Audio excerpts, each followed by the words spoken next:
Hey guys, tonight we begin with a stove that cannot be allowed to die. Not a dramatic battlefield, not a heroic speech in the doorway, not a mother standing against a wall of snow with her hair flying around like a painting. Just a black iron stove in a small frontier room, breathing low heat into the dark, while children sleep under quilts and the wind works its fingers around the cracks in the walls. That is the first quiet truth of how frontier mothers kept children alive during deadly snowstorms. The storm was outside, yes, but the fight was often inside the house, in the firebox, in the water bucket, in the damp mitten, in the flour sack, in the little cough that sounded ordinary until it did not. History often starts before dawn, with someone trying not to waste a single stick of wood. A frontier mother did not need to be told that cold was dangerous. She could feel it in the floorboards before her feet touched them. She could hear it in the way the house tightened at night, boards creaking, shutters worrying at their hinges, snow tapping against the door as if politely asking to become everyone's problem. And if there were children in that room, the whole house became a calculation. How much fuel remained? Which child had kicked off the quilt? Whether the baby's hands were warm enough? Whether the older boy could be trusted not to open the door? Because curiosity is lovely until it lets winter into the kitchen. If you enjoy calm history, where survival depends on suspiciously ordinary objects, you can like the video, subscribe, and comment where the night has found you listening from. Now, dim the lights, maybe turn on a fan for that soft background hum, and let's ease into tonight's journey together. Picture a winter morning somewhere on the 19th century North American frontier. It might be a prairie homestead where the wind can run for miles without meeting a tree, a mountain cabin, a sod house, or a rough board house still pretending to be finished. The family may have come from New England, Germany, Scandinavia, Ireland, the American South, or another place entirely.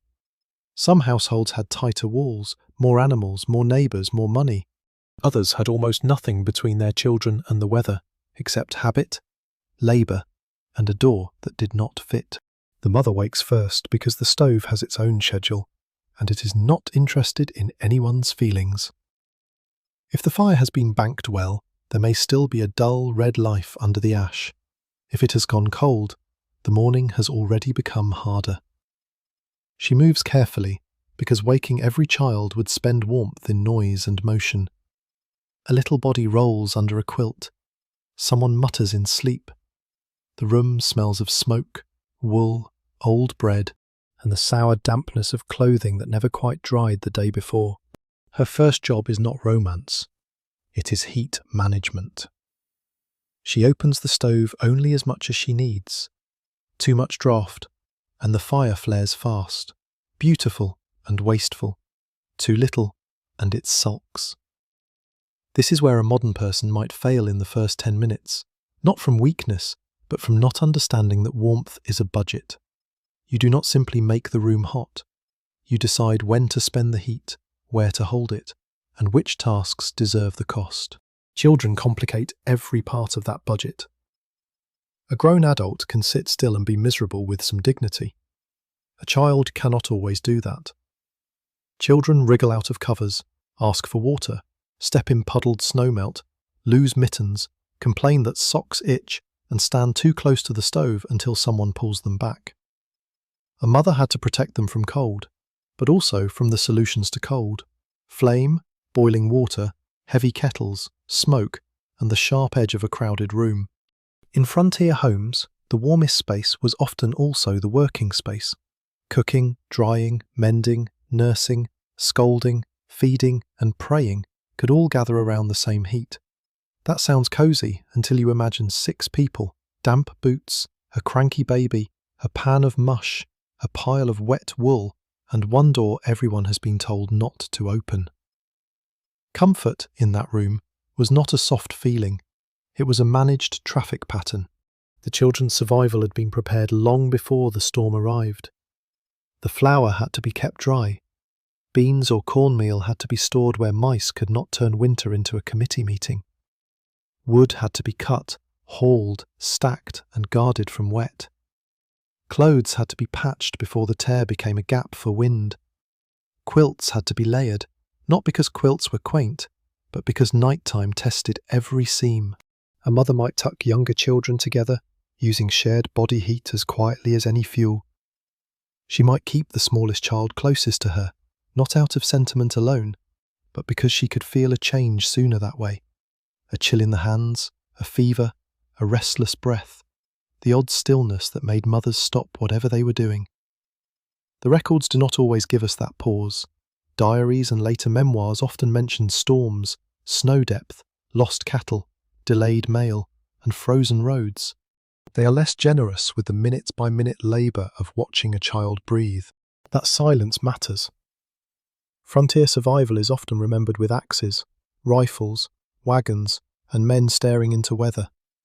Those things were real, but inside the house, survival could look like a woman turning a sock near the stove so it dried without scorching, cutting food smaller so a tired child would eat, or deciding that no, the older children could not check the animals yet, because the world outside the door had become too white to read. Snowstorms made distance strange. A neighbour who lived a mile away could become unreachable. A schoolhouse that seemed close in autumn could feel like another country. A doctor might exist, but not in any useful sense when the road vanished. In that kind of weather, a mother's judgment became the first institution. Before church, before school, before doctor, before county, there was the person in the room deciding whether the child was warm enough, fed enough, dry enough, and frightened enough to need comfort, but not so frightened that everyone else began to unravel. She also had to ration certainty. Children ask questions during storms because children are excellent at locating the one thing adults do not control. How long will it last? Can we go outside? Will the cow be all right? Is Pa coming back? Are we safe? The honest answer might be, I do not know. But a household cannot run only on honest panic, so the mother gives work instead. Hold this. Stay there. Keep the quilt around your brother. Do not touch the latch. Eat while it is warm. Small orders can be a kind of shelter, so the stove matters. It is not only an object, it is the centre of a weather system built indoors. Around it, children are warmed, food is stretched, clothes are rescued from dampness, water is made useful, and fear is given something to do. If the stove holds, the room holds. If the room holds, the children have a chance to pass through the storm, not as a legend, not as a newspaper tragedy, but as sleepy little bodies under quilts, waking now and then to the sound of their mother lifting the stove lid in the dark. The stove lid settles back into place with a small iron click, and the room keeps listening to the storm.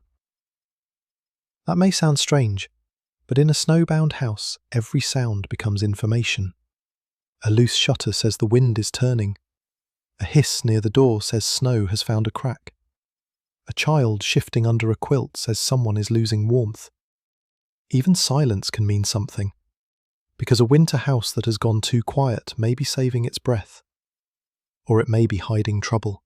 The house itself was never just background. On many frontiers, it was a second body the mother had to care for. Walls to chink, roof seams to watch, windows to cover, floor gaps to stuff, doors to brace, ashes to clear, and corners to read by touch. A modern room wastes heat without making you think about it. A frontier room punished carelessness immediately. One open door, one loose board, one window rag pulled away by a child who wanted to see the snow. And the whole family could feel the difference. In a log cabin, cold moved between the logs if the chinking cracked. In a sod house, dampness had its own patience. In a board house built too quickly before winter, wind could slide through places no one had meant to leave open. Families used cloth, paper, mud, straw, quilts, hides, rugs, anything that could slow the outside world. None of this was pretty in the way later paintings made it pretty. It was practical, uneven, and usually a little smoky. History is full of people making insulation out of whatever had not already become dinner. A mother might push a rolled blanket against the door and tell a child not to kick it away. She might hang cloth over a window, not for decoration, but because glass was a terrible negotiator with cold. She might move the youngest children away from the wall, because walls could breathe winter all night. The safe place was rarely the whole house. It was a smaller island inside the house, near the stove, under quilts, away from drafts, out of the path of boots, kettles, and sudden errands. This is why the layout mattered. A one-room home gave a mother the advantage of seeing almost everything. Which sounds helpful until you remember she also had to do almost everything in the same space.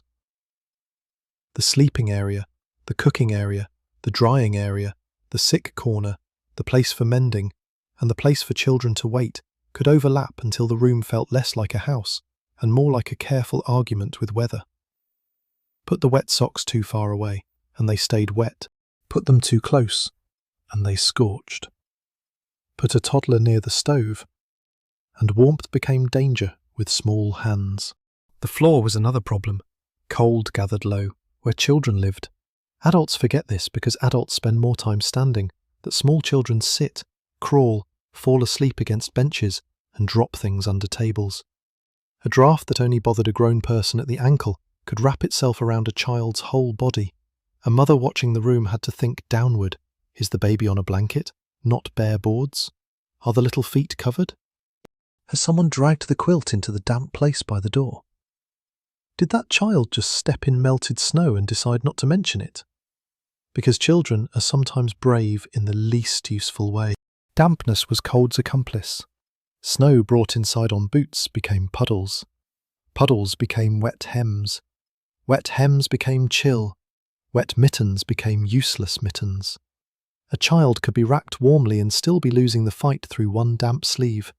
So the mother's hands kept finding cloth, turning it, wringing it, hanging it, smelling smoke in it, checking whether it had dried enough to be used again. Mending and drying were not gentle hobbies. They were maintenance on the border between comfort and danger. The work also had to happen without using too much fuel. Boiling water warmed the room, but it spent wood. Baking warmed the room, but it spent flour. Opening the stove to hurry things along could waste heat. Letting children crowd close could keep them warm, but then someone needed to watch. Elbows, sparks, and tempers. Even kindness had to be scheduled. A mother might want to let the children play, but play could scatter warmth, knock down drying clothes, or start a quarrel loud enough to wake the baby. Winter made ordinary patience expensive. The records rarely explain this kind of command. They may tell us that a blizzard lasted 3 days, or that snow blocked the road, or that a family burned twisted hay when wood ran short. They may not say who noticed that the youngest child's socks were wet, or who moved the bench away from the draught, or who stayed awake long enough to hear the stove settle into ash. Domestic knowledge often disappears because it looked like common sense to the people who depended on it, and common sense, unfortunately, is one of the first things history forgets to write down. Class changed the room. A better-off family might have a tighter house, more blankets, a proper stove, extra fuel, and enough stored food to keep children from growing weak as quickly. A poorer family might be choosing between burning something useful and letting the room fall colder. Some immigrant families brought winter habits from places with hard seasons of their own. Some learned by mistake in a new climate, where wind behaved differently, storms moved differently, and the nearest neighbour was not where memory expected a neighbour to be. Older children became part of the heat system too. A daughter might be told to keep the little ones away from the door. A son might carry in fuel, but only when the risk outside was judged worth it. A child old enough to help was also young enough to misjudge danger, which is a deeply unfair age to be. The mother had to decide which tasks taught responsibility and which tasks merely gave the storm another chance. Frontier childhood could include chores that felt grown up long before the child was ready for the weather behind them. And through all of this, the mother was likely tired. Not poetically tired, plain tired. The kind of tired that comes from sleeping lightly because the fire may need tending, because the baby may wake, because the wind has changed, because someone coughed in a way that did not sound like yesterday. Her body was another fuel supply. It spent itself in attention. She could not burn it forever, but during a snowstorm she often had to spend it anyway. So the room becomes the second shelter inside the first. Outside, the storm covers tracks, fences, paths, and familiar distances. Inside, the mother narrows the world to what can be kept warm, dry, fed, and watched. The stove is still the centre, but now we can see the larger machine around it. Wall, quilt, sock, floor, door, child, breath, ash. Every piece is small. Every piece can fail. And before the day can move toward food, chores, or the barn, the house itself has to be persuaded to hold. The house has to be persuaded to hold, and once it does, the next battle is not grand at all. It is cloth. Cloth on wrists, cloth around ears, cloth under chins, cloth at the ankles where cold likes to sneak in as if it paid rent.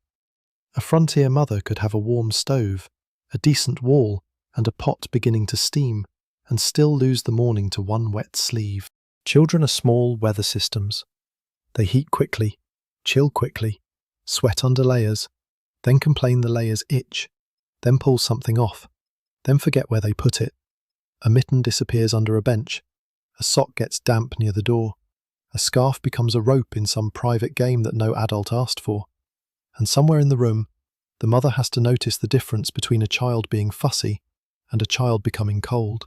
On many North American frontiers, clothing was protection, labour, money, and memory stitched together. Wool mattered because it could keep some warmth even when damp, though it could also be scratchy, heavy, smoky, and expensive. Cotton was easier in some ways, but much less forgiving in wet cold.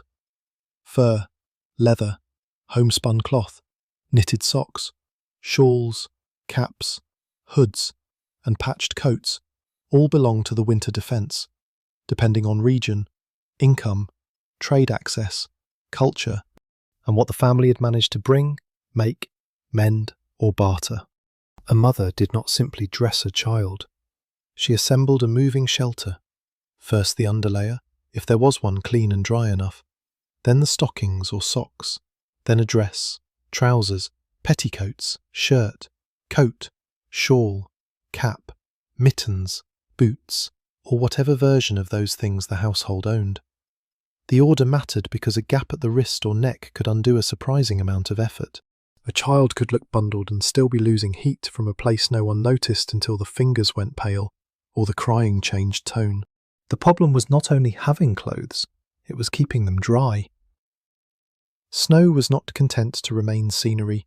It rode indoors on boots, melted near the stove, soaked into hems, stiffened again by the door, and turned small garments into little traps of cold. Children near the entrance could become damp without ever truly going outside.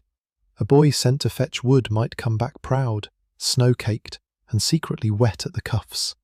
A girl helping with younger children might kneel in meltwater while trying to tie a boot. Winter had many small ways of making obedience inconvenient, so drying became a constant art. Mittens hung near the stove, but not too near. Socks were turned inside out. A shawl might be shifted from one peg to another. Boots were set where they might soften, but not crack or smoke too badly. The room filled with the smell of wet wool, leather, ash, and food beginning to thicken in a pot.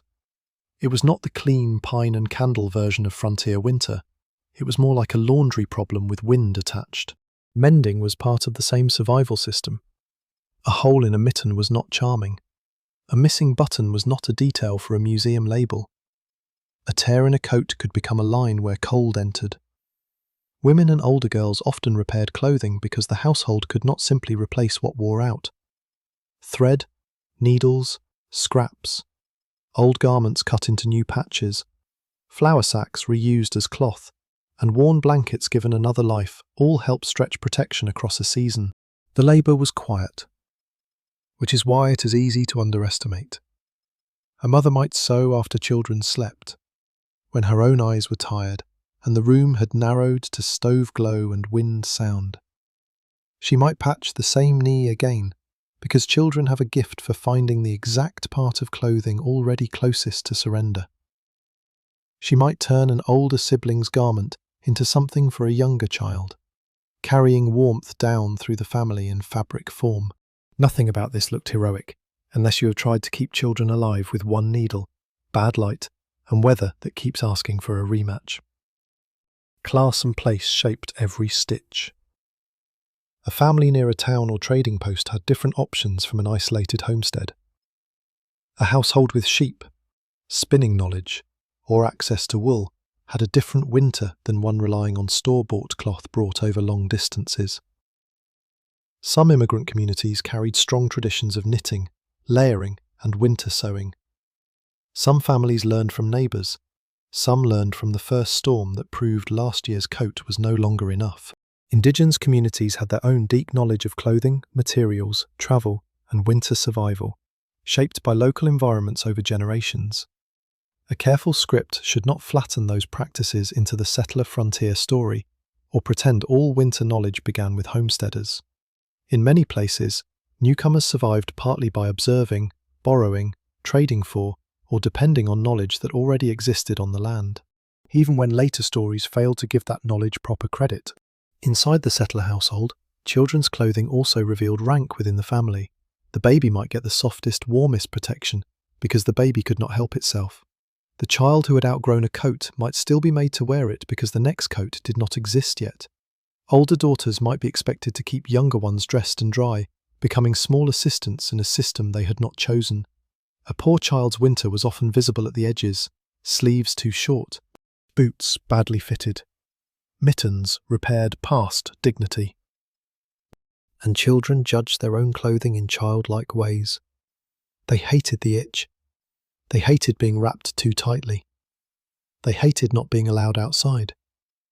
They hated being told the same thing twice, and then 3 times, and then once more because the latch was calling to them with the voice of bad ideas. A mother had to turn practical necessity into household law. Keep your cap on. Do not put wet socks back on. Stay away from the door. Stop rubbing snow into your brother's sleeve. A sentence that probably belongs in every century with worse heating. The snowstorm made those rules sharper. Clothing was not about modesty or neatness first. It was about keeping the child's body from becoming part of the weather. Damp cloth could drain warmth. Tight boots could hurt circulation. Loose wrappings could catch, drag, or fall away. Too many layers near the stove could make a child sweat, and sweat could become chill later. The mother's work was not simply to pile on warmth. It was to manage change, warm to cold, dry to wet, stillness to movement, inside to outside and back again. That is why a mitten can carry so much history. It is small enough to lose, and important enough to search for in a room full of smoke, crying, and half-finished chores. It contains the labour of whoever made it, the money that bought the yarn or cloth, the child's impatience, the mother's warning, the storm's pressure, and the source silence around all of it. A newspaper might remember the blizzard. A county history might remember the brave settlement. But somewhere in the middle of that weather, a mother is holding up one damp mitten, deciding whether it can be dried in time, and whether the child who owns it is staying inside. The child who owns the damp mitten is staying inside, which solves one problem and creates another. A child kept indoors still has to be fed. Warmth without food only buys time, and on the frontier, time in a snowstorm could become very expensive. The stove could hold the room together, the quilts could hold the children together, the mother could keep the door shut and the socks drying, but hunger had its own way of entering without needing a crack in the wall. Food in winter was not just supper, it was planning from months earlier, stored in barrels, sacks, crocks, bins, shelves, rafters, cellars, and sometimes in the frozen world outside. Flour, cornmeal, beans, peas, potatoes, turnips, onions, dried apples, Salt pork, smoked meat, preserved fruit, molasses, lard, butter, cheese, and whatever else the household could manage became a second kind of fuel. The body burned food the way the stove burned wood, only more quietly and with fewer sparks. A mother watching children through a storm knew that cold made hunger sharper. A child who had been playing near the door, crying, shivering, or simply trying to stay warm, could use up energy fast. The answer was not always a generous meal, because generosity had to survive until the road opened, the weather broke, or the next batch of bread was possible. She had to feed enough to keep bodies steady, without pretending the pantry was larger than it was. That is a cruel little arithmetic, and history rarely gives it a neat column. The morning meal might be porridge, mush, bread, beans warmed again, potatoes, milk if the cow could be cared for and was giving, or scraps stretched into something that felt like a meal, because children needed the feeling almost as much as the food. The pot mattered because it turned hard storage into warm comfort. Cornmeal in a sack was survival in theory. Cornmeal in a pot, steaming near the stove, was survival a child could understand. But cooking spent fuel. Every hot meal used heat, water, time, and attention. A mother could not treat the stove as endless. If wood was plentiful and stacked close, the calculation was easier. If fuel had to be hauled through snow, if the supply was low, if the family burned twisted hay, dried dung, brush, or whatever the region made possible, cooking became part of the same budget as warmth. A pot of food could heat the room a little, but it also asked the stove for payment. Water, too, had to be managed. Snow might be everywhere outside, which sounds helpful until you remember that melting snow takes heat and gives surprisingly little water back for the trouble. A bucket brought in before the worst of the storm was not just a bucket. It was washing, drinking, cooking, wiping a child's face, loosening dried food from a pan, and perhaps cooling a fevered forehead. If it froze near the wall, the house was telling you something unkind about its insulation. Children had to be kept eating, but also kept from wasting. A heel of bread dropped into slush by the door was not funny. A bowl spilled because two children were arguing over the warmer bench could change the mood of the room. In a comfortable house, spilled food is annoying.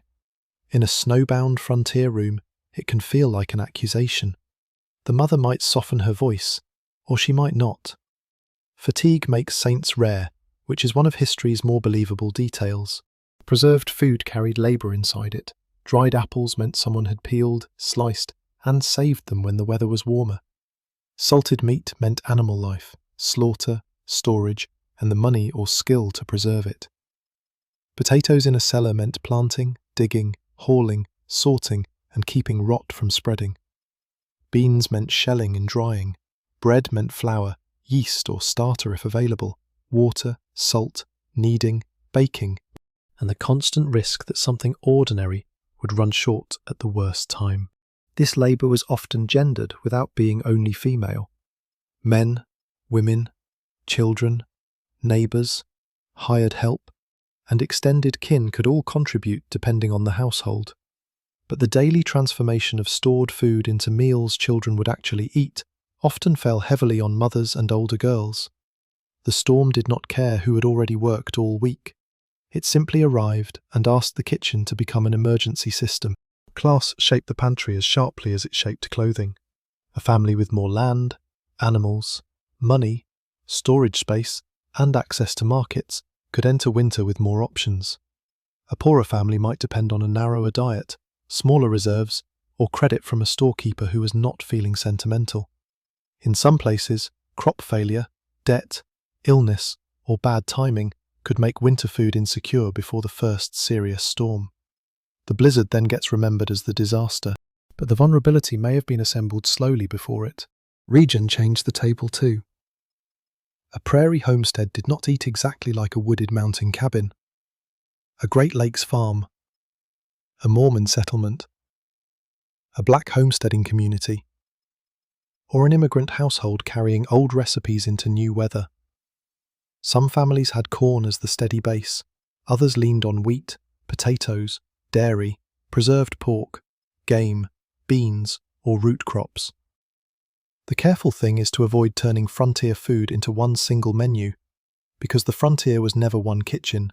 Still, the child in the room does not experience regional variation as a scholarly caution. The child experiences a warm bowl, or the lack of one. The child experiences the smell of cornmeal thickening, beans reheated, potatoes split open, bread toasted near the stove, milk warmed if there is milk to warm. The mother experiences those smells differently. To her, they are comfort, yes, but also inventory. Each serving leaves a mark in her mind. How much remains, how long the storm may last, whether the older child can have more, whether the smallest one needs it more. Food also helped govern fear. A child with something warm in hand is easier to keep still. A child chewing is not opening the door. A shared meal gives the storm a shape. First we eat, then we dry the mittens, then we check the fire, then we wait. Routine can be a fence around panic. It does not remove danger, but it tells the children where to stand inside it. That is why the flour sack belongs beside the stove, and the mitten. It is not a background prop. It is the quiet promise that the household may last one more day. It holds the work of harvest, trade, milling, hauling, paying, measuring, and guarding against damp, mice, and waste. And as the storm presses against the walls, a mother reaches into that sack, knowing every scoop must become warmth twice. First in the pot, then in the child. The scoop of flour becomes warmth only if the child eats it, and children, being children, do not always understand that a snowstorm has turned breakfast into strategy. They know the room is crowded. They know the wind is loud. They know someone has told them not to open the door for the 10th time. They may know the cow needs checking, the wood box is low, the baby is crying, and their mother has that particular face that means questions are welcome only if they are extremely necessary. This is where frontier childhood becomes easy to misunderstand. Children were not always wrapped in helplessness. Many were expected to help as soon as their hands could carry. Fetch, hold, watch, stir, sweep, rock, or remember. A deadly snowstorm did not cancel those expectations. It sharpened them. But it also made every chore more dangerous, because the ordinary edges of life had iced over. A mother might tell one child to keep the smaller ones away from the stove. That sounds simple until you picture the actual room. A kettle shifting, wet socks hanging, ash near the hearth, a toddler determined to investigate heat personally, and two older children who have been indoors too long and are beginning to treat each other as winter entertainment. Supervision was not a soft modern word here. It was an active job, performed by whoever was old enough to be trusted for 3 minutes at a time. Another child might be asked to bring in wood from a pile close to the door, if the pile was near, if the path was still visible, if the wind had not become dangerous. That chore might be ordinary. But in a blizzard, ordinary distance changed character. 10 steps could become confusing if blowing snow erased the house behind you. A child could drop an armload, lose a mitten, stumble, or open the door wide enough to send a sheet of cold across the room. So the mother had to decide whether the help was worth the risk. This decision carried no drama in the records most of the time. It may appear later as a family story. The storm was so bad we could barely reach the woodpile. But the living moment was probably smaller. A mother tying a scarf tighter. A child standing at the door, proud to be chosen. The latch lifting. Wind entering with the child before the child even left. And the mother thinking, quickly and without ceremony, whether pride could be postponed until spring. Children also helped with water, though water in a snowstorm was a strange problem. It might be frozen in a bucket, buried outside, or available only by melting snow at a cost in fuel. An older child could carry a small pail, hold a cup for a younger one, or help keep the water from being wasted. But a child carrying water is also a child carrying weight across a floor already threatened by damp. One spill near the sleeping area could turn into wet bedding. One wet stocking could become another small crisis pretending to be an accident. Food chores had their own risks. Stirring a pot near the stove taught usefulness, but also brought small hands near heat. Grinding, cutting, fetching, setting bowls, holding bread, watching a younger child eat slowly. All of it pulled children into the household machine. A girl might be expected to help earlier and more steadily, not because she was naturally patient, but because gendered training began young. An older daughter could become a second pair of eyes, a small nurse, a warmer of hands, a keeper of younger bodies, and sometimes a tired child who was treated like a helper before anyone remembered she was also afraid. That is one of the quieter costs of frontier survival. Children helped keep children alive.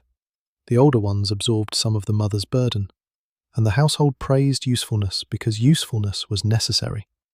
But necessity can blur age. A 12-year-old asked to watch the baby through a storm might look capable, and may have been capable. But capability does not mean the weight was light. History often admires hardy children without asking how early they had to become dependable. Boys, too, could be pulled toward outside tasks that carried danger. Fuel, animals, fences, paths to a shed, a quick check on something that could not be left until morning. The language around boys might be different: brave, useful, strong, almost a man. But cold does not care what a child is being called. A boy sent out too soon or too far could become another problem the household could not afford. A mother's caution could clash with a father's expectation, a child's pride, or the simple fact that animals needed care. Livestock made the storm harder to ignore.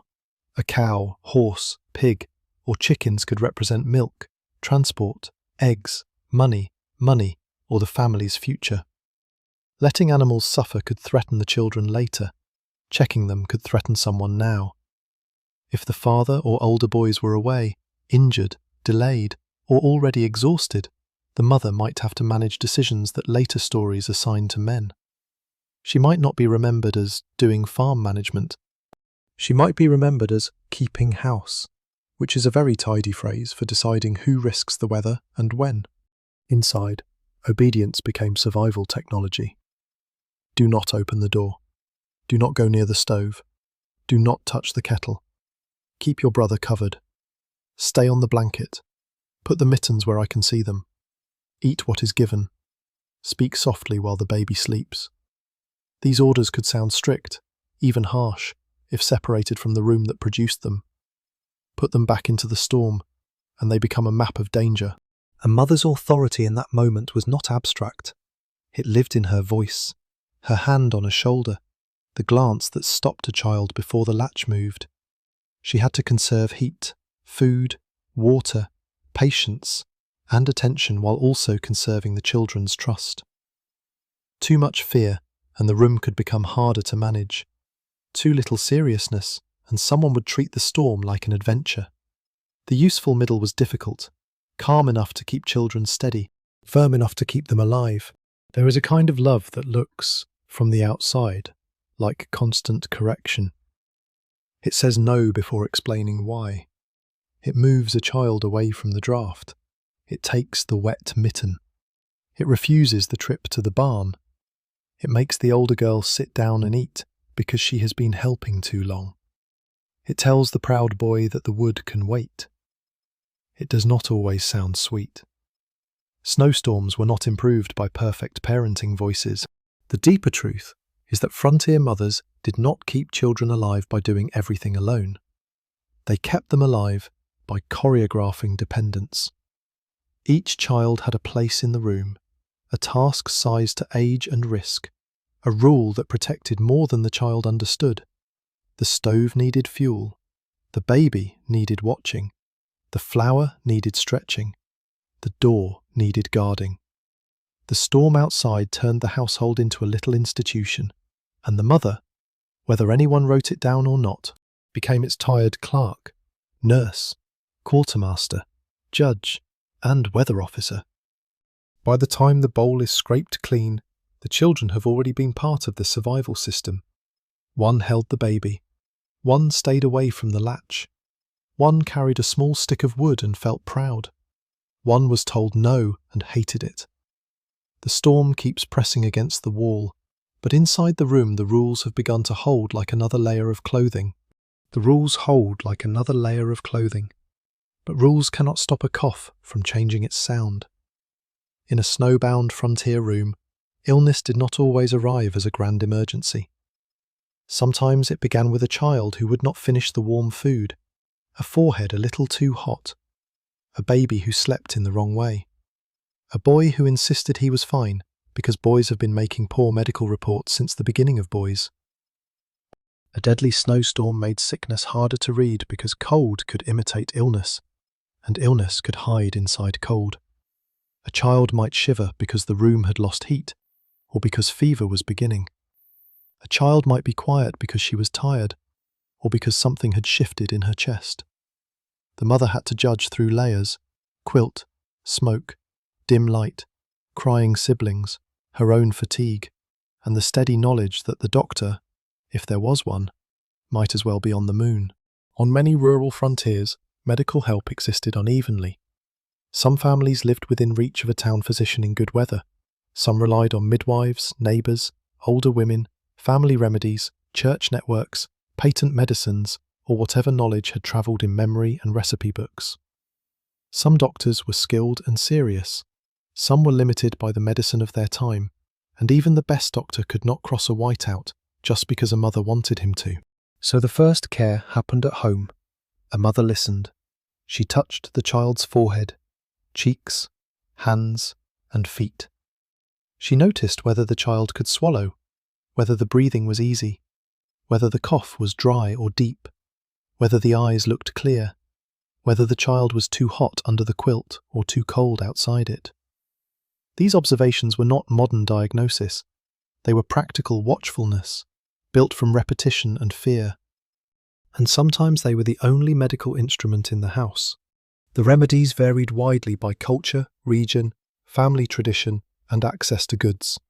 A household might use teas, broths, warm cloths, poultices, mustard preparations, herbs, patent medicines, rubbing, steam from a kettle, prayer, rest, warmth, or careful feeding. Some practices helped by offering fluids, calories, comfort, or warmth. Some did very little. Some could be harmful by modern standards. It is important not to laugh at the people using them. They were not choosing between modern medicine and old remedies. They were choosing between what was in the room and nothing. That room was already busy. The sick child needed warmth, but too much heat near the stove could become uncomfortable. The child needed air, but opening a door or window could punish everyone. The child needed quiet, which is charming until you remember there may be 5 other children, a crying baby, food to cook, animals to worry over, and wind hitting the wall like it had been personally insulted by the concept of shelter. Care was not separate from chores. It was threaded through them. A mother might set the sick child closer to the warmest, safe place, but not so close that sparks, smoke, or crowding became new trouble. She might give broth slowly, because a weak child could refuse food that a well child would have begged for yesterday. She might warm a cloth, then turn to stop a toddler from reaching toward the stove, then turn back and realize the cloth had cooled. Frontier nursing was full of that kind of interruption. The body in need did not pause the household. The household simply bent around it. Smoke complicated breathing. Many frontier homes were smoky at times, especially with imperfect stoves, poor drafts, green wood, crowded rooms, or bad weather pressing air the wrong way. Smoke in the eyes was unpleasant for everyone, but for a coughing child it could become part of the misery. A mother might adjust the draft, shift the child, change the fuel if she had a choice, or simply endure what could not be fixed. The past was not stupid, it was often under-equipped. Contagion added another problem, though families did not always understand it in modern terms. One child coughing could become 2. One fever could move through a bed shared for warmth. Separating children was not easy when the warm part of the house was small. The very practice that helped them survive cold, sleeping close, could make illness travel more easily. A mother had to choose between risks that did not politely take turns. There were also diseases that belonged to childhood, in a way that modern vaccination and medicine have changed for many people. Measles, whooping cough, diphtheria, scarlet fever, influenza, pneumonia, and other infections that could become serious fast. The script does not need to linger on the worst outcomes. It is enough to understand that mothers knew some coughs deserved fear. They may not have named the danger as a modern doctor would, but they knew the sound of a child getting worse. Snowstorms tightened the circle of care. A neighbour who might have helped with advice, medicine, broth, or extra hands could be unreachable. A father might be away, or present but needed for fuel and animals. Older daughters might become assistants, holding a cup, warming a blanket, rocking the baby, or keeping the younger children quiet. Again, children were part of the system, and illness made that system more fragile. One sick child could pull attention away from all the others. Source silence is especially sharp here. A diary might say, "Mary was poorly," or "the baby had a fever," and then move on to weather, chores, or visitors. That small sentence may contain a night of watching, fear, spilled water, whispered prayer, and a mother refusing to sleep because the breathing sounded different. The record gives us one line. The room required a whole body, and still, care had to stay practical. The fire must be kept, food must be made, dry cloth must be found. The sick child must be watched without letting the well children become cold, hungry, or reckless. If a storm shows the weakness of walls, illness shows the weakness of attention. There is only so much one person can notice at once, so the mother listens between sounds. Wind at the wall, ash shifting in the stove, a spoon against a bowl, a child coughing under a quilt, another child asking whether it is morning yet. The storm outside has not moved far, but inside the house, the centre of danger has become smaller, warmer, and more frightening. One child's breath, measured again and again in the dark. One child's breath is measured in the dark, and beyond the wall, another danger waits for daylight. The distance between home and everywhere else. In fair weather, a path can feel ordinary. A line to the barn, a track to a neighbour, a road to school, a way to the church, the store, the mill, the doctor, the post office, the place where news enters the family. Snowstorms changed those familiar lines into questions. For frontier children, school could be both promise and risk. The little schoolhouse, when there was one, represented reading, discipline, spelling lessons, recitations, slates, benches, and the hope that children might grow into a world larger than the farm. But it also stood somewhere out there in weather. A mile was not only a mile when wind cut across open ground. A half-mile could become serious if snow covered the trail, if the sky lowered suddenly, if a child misjudged the way back, or if a storm arrived while everyone still believed it would hold off. Mothers knew that schooling mattered, but survival had the older claim. The decision to send children out on a winter morning could carry more weight than a modern viewer expects. The sky might look passable at breakfast, the air might be hard and bright, the snow crusted, the path visible enough. Children might complain about lessons, or beg to go because staying home meant chores. A mother might look at the horizon, the wind, the animals, the feel in her own bones, and make a choice that no record later bothers to defend. Sometimes she kept them home. That choice could mean lost lessons, restless children, and perhaps criticism if others thought she was too cautious. Sometimes she sent them. That choice could be sensible in the morning and frightening by afternoon. Weather on the plains and in mountain regions could change quickly, and before modern forecasts, a household read signs instead of alerts. Cloud shapes, wind direction, temperature shifts, animal behaviour, the look of the sky. These signs helped, but they were not promises. The atmosphere did not sign paperwork. The school path was a social path too. Children might walk together, older ones helping younger ones, siblings keeping one another in line. A child old enough to lead others carried an adult's fragment of responsibility with a child's judgment. That is a difficult combination. An older brother might hurry. An older sister might stop to fix a scarf, tie a boot, or pull a little one away from a drift. The younger child might cry because the snow was blowing into his face. The older child might be afraid and still have to sound confident. The mother sending children out prepared them as best she could. She wrapped ears, checked mittens, tightened scarves, warned them to stay together, named the path, and repeated the rule not to wander.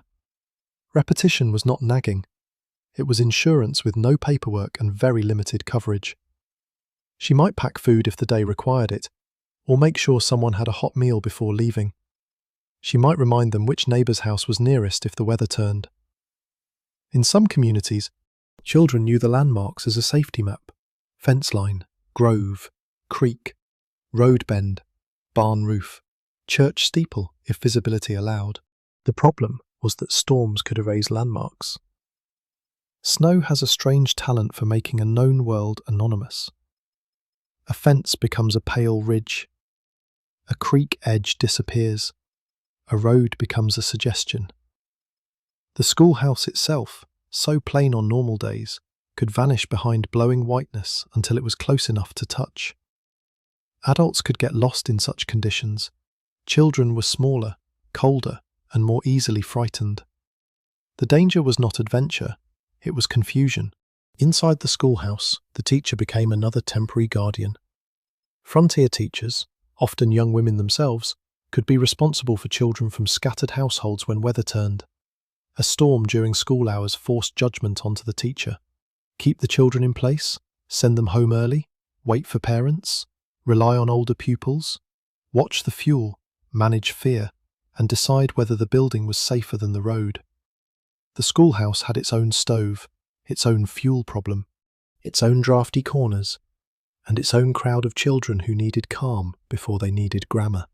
This widens the story beyond one mother, but it does not remove her from it. Her work began before the child left and resumed in the waiting. Waiting was labour too. It had no tool except attention. A mother might stand at the window or door, not opening it too long, listening for voices, watching the whiteness, measuring time against what the walk should have taken. She might keep supper warm longer than planned. She might prevent younger children from asking the same question until the question became a sound in her own chest. Here again, class and geography mattered. Some children lived close to school, some crossed open fields, some followed wooded paths that broke the wind but hid distance. Some travelled by sled or wagon when roads allowed. Some boarded away from home in certain regions or seasons. Some did not attend regularly at all because work, distance, poverty, weather, language, race, disability, or local custom interrupted education. The frontier school story is never one story. It changes with land, money, law, community, and who was allowed to belong.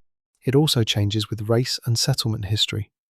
White settler memories often place the schoolhouse at the centre of community progress, and for many families, it truly did matter.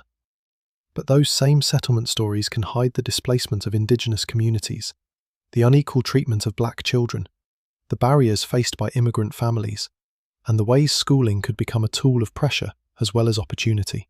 A careful history keeps the child on the path, without pretending the path was innocent for everyone. For the mother in the snowbound house, though, the immediate question was simpler and harder. Where are my children now? If they were home, the answer was visible. They were too loud, too close to the stove, fighting over a bench, losing mittens, asking for more food. Annoying, yes, but accounted for. If they were out, the mind had to travel the road over and over, the ditch, the bend, the place where the wind usually hits, the neighbour's gate, the school door, the stretch with no shelter.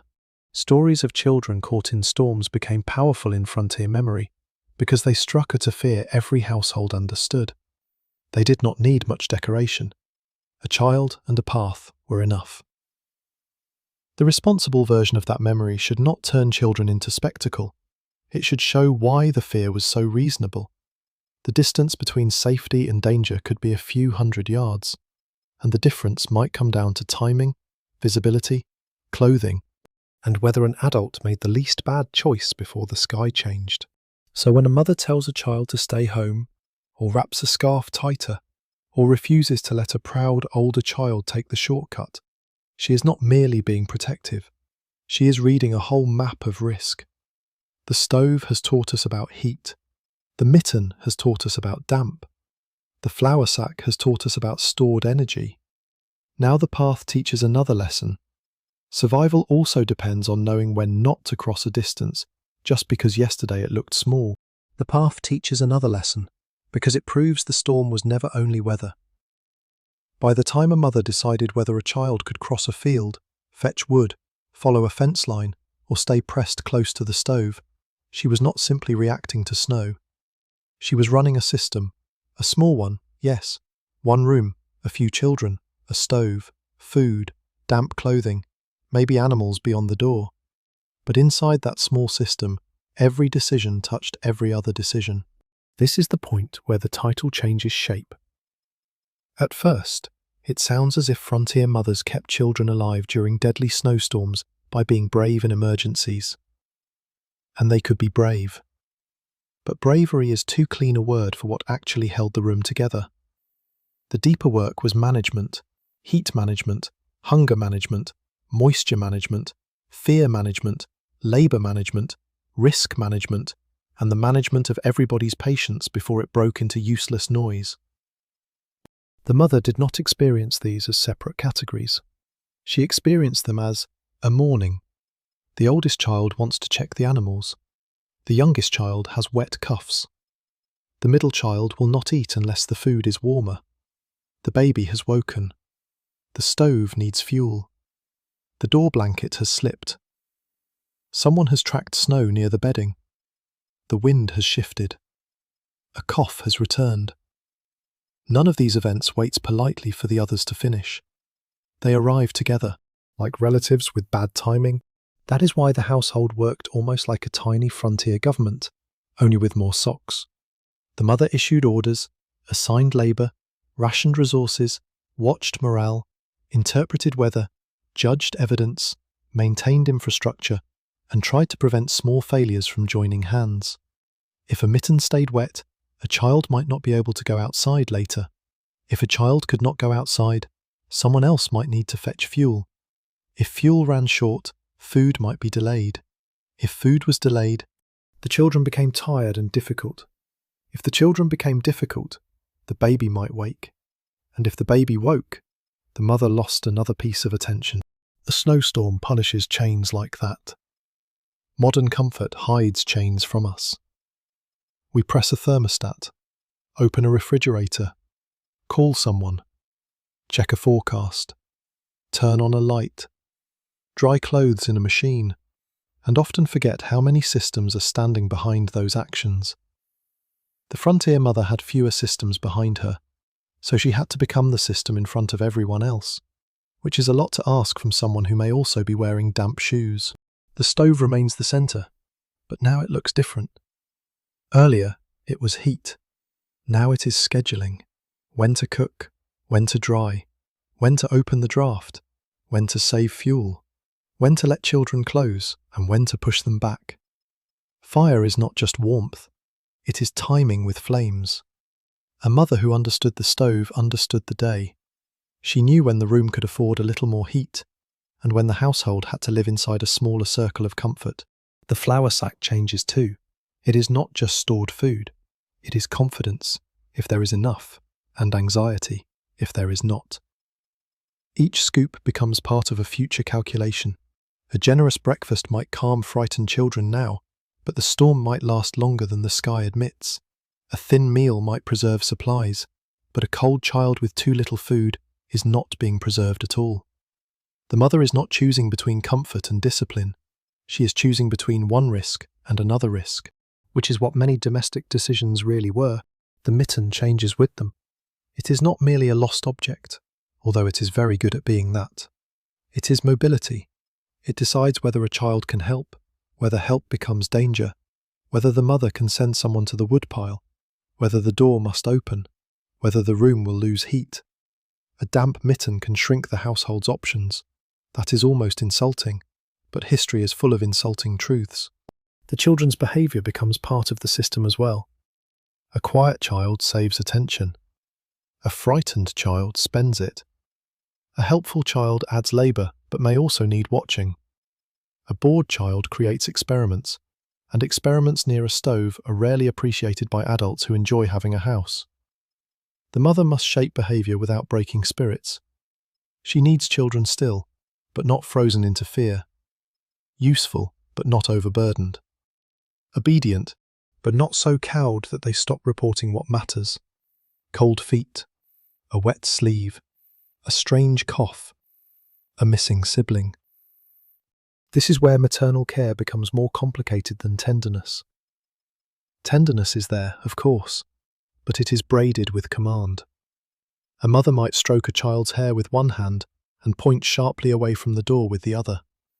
She might comfort a frightened daughter, then ask that same daughter to hold the baby while she checks the stone. She might deny a child's request to help outside, not because help is unwanted, but because she can see the whole chain of consequences the child cannot. The source record often struggles with this.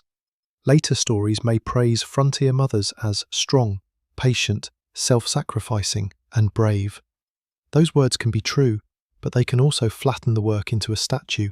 A statue does not calculate damp socks. A statue does not decide whether to spend the last easy armload of wood before noon.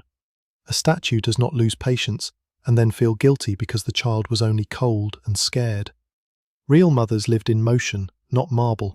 Some mothers succeeded because they had more support, a partner at home, older children, nearby neighbours, good fuel, a tighter house, extra food, livestock in decent shelter, skills learned from family or community. Some had less: widows, poor families, newly arrived settlers, isolated households, sick mothers, mothers with many small children, and mothers in badly built homes faced a harsher version of the same storm. The frontier did not test everyone equally. Weather may fall from the same sky, but it does not land on the same resources. This unevenness matters because it prevents the story from turning into a simple celebration of toughness. Toughness helped, but preparation helped more. Community helped. Money helped. A good roof helped. A nearby woodpile helped. Knowledge helped. Older daughters helped. The ability to stay home helped. Even luck helped, though people often renamed luck as character after everyone survived. So the midpoint of the storm is not a single dramatic crisis.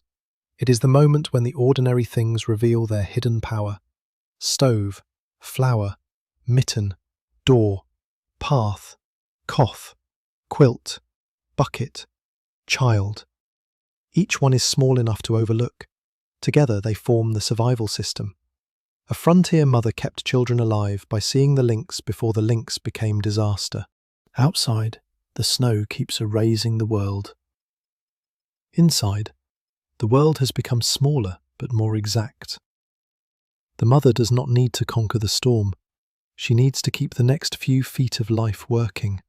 The bench, the bedding, the stove, the pot, the place where the children sit. And if those few feet hold long enough, morning may eventually find them still there. Morning may eventually find them still there. But it will not find every household standing on the same ground. That is the next uncomfortable truth. A snowstorm could fall across a whole county, a whole valley, a whole stretch of open prairie, and still become a different storm in every house it touched. Weather looked equal from the sky. It was not equal once it reached the pantry, the woodpile, the roof, the bedding, the mother's body, and the distance to help. A family with a tight house entered winter with a kind of hidden wealth. The walls did not have to be perfect. Very few were. But if the roof held, if the door fit reasonably well, if the stove drew properly, if the windows had coverings, if the floor did not leak cold from every seam, then the mother's work began with more mercy. The same fire lasted longer. The same quilt did more. The same bowl of food could warm a child instead of fighting a room determined to steal the heat first. A poorer or newer household might face the storm through unfinished shelter, a roof patched in a hurry, walls not fully sealed, a window covered with cloth or paper, a door that needed a blanket against it because the latch and frame had never become close friends. That kind of house made every task heavier. The mother was not only caring for children inside a shelter, she was correcting the shelter all day, as if the house itself were another child with cold feet. Fuel made the inequality even sharper.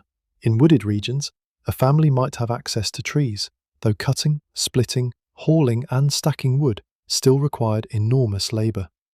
On parts of the plains, fuel could be scarce enough that families burned twisted hay, dried animal dung, corn cobs, brush, or other available materials. Coal might be available in some places, but only if transport, money, and supply allowed it. There was no single frontier fire, there were many fires, each shaped by landscape and wallet. For a mother, fuel was not abstract. It was how long she could keep children near warmth before another trip outside became necessary. It was whether she could cook slowly or had to hurry. It was whether wet socks might dry before bedtime. It was whether a sick child could stay warm through the worst hours of the night. A low fuel pile could change the tone of the whole room. Children might still hear only the wind. The mother heard the wood box becoming a clock. Animals changed the picture too. A cow could mean milk for children, but also another living body that had to be protected, fed, watered, and sometimes reached through dangerous weather.